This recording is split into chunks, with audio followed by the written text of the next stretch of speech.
Hello everyone, welcome to the design section of the course. In this module, we will go through the different goals of the UMass Dartmouth Online Course Review rubric.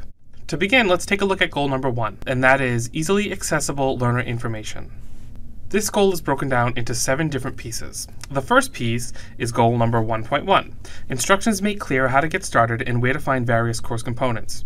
It is important to construct a Getting Started or Course Welcome page that introduces students to the general purpose of the course, as well as to the instructor and course site. When designing an online course, you should make decisions about content organization based on the assumption that this is the first time every one of your students is taking an online course. Even though this may not be true of all students, it is true of many. Providing the virtual equivalent of the talk you might give on the first day of a face-to-face course is important to ensure that the students start off your course with a clear perception of their responsibilities. So this might be fulfilled in a couple of different ways. First, you would of course make sure you have a welcome or start here page, and that page might include a written or video introduction to the course, to yourself, and to any other general information students might need to know about being a student in your online course. The second piece of this goal is that the course syllabus should be easily accessible. When a student logs into the course site for the first time, the course syllabus serves as their first exposure to the class and how it will work. Due to this fact, the course syllabus of an online course must be well thought out and readily available for students. UMass Dartmouth has developed a fill-in-the-blank style course syllabus template that contains all of the necessary support services and information that students will need from their instructor and from the university to be successful in their online class.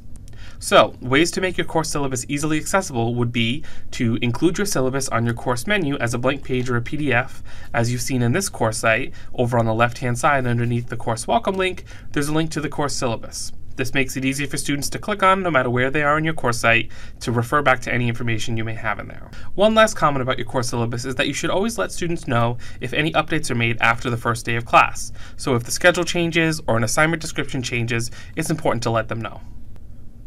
The third piece of this goal is that departmental expectations are provided and include the course learning objectives.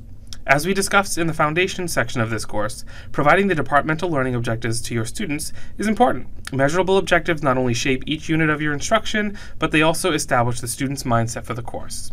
So these objectives at a course level may exist in your syllabus, but they could also exist in each unit of instruction as learning objectives for that particular unit. Make sure to focus on what students will be able to do at the end of the course or activity. And, as I've said, make those objectives measurable. Keep your action verbs in mind. A commonly misused verb is understand.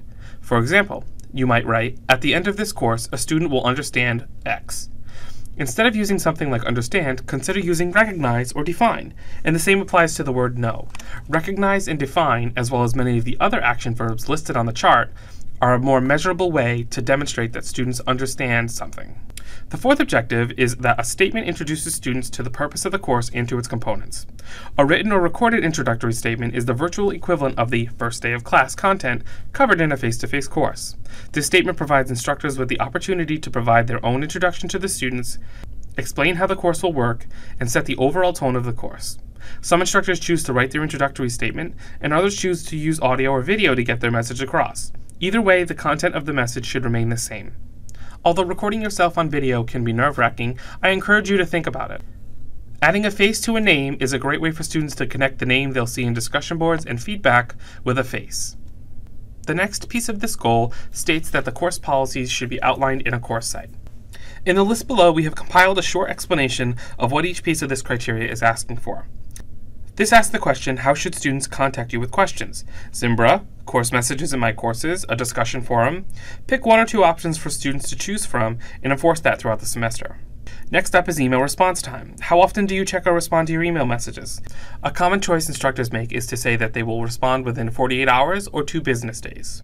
It's also very important that students use proper grammar in their online courses. This is not Facebook or Twitter, and it's important that they understand that you is a 3-letter word, not a 1-letter word. All electronic communication should take into consideration proper grammar and maintain a professional, respectful tone. Late assignments is another important point to make. Do you accept late work? How late can the work be accepted? What point deductions might be made if work is submitted late? It's important to include that information so that students know up front what the consequences may be. Lastly, the university incomplete policy should be included. A sample of all of these policies can be found in the course syllabus template. Criteria number 6 is links to appropriate student support services for learning are included. This might include the Center for Access and Success, the reference desk or the Clear T. Carney Library Services, online tutoring, and atomic learning. This criteria is one of the simplest to fulfill and is already included in the UMass Dartmouth course syllabus template. In any learning environment, online or face-to-face, it is important that students be able to easily access the academic support services offered by the university. Providing contact information for online tutoring, the Center for Access and Success, and the library is a simple way to direct students to the services they need to succeed. Criteria number 7 is also very simple to meet and is also included in the course syllabus template. Students often have questions about the different technologies used in an online course, and they may need to know how to access technical support. Providing the contact information for CITS in your course site ensures that students will be able to contact support if they need to. This concludes the explanation of goal number 1. When you're ready, move on to the next page to learn about goal number 2.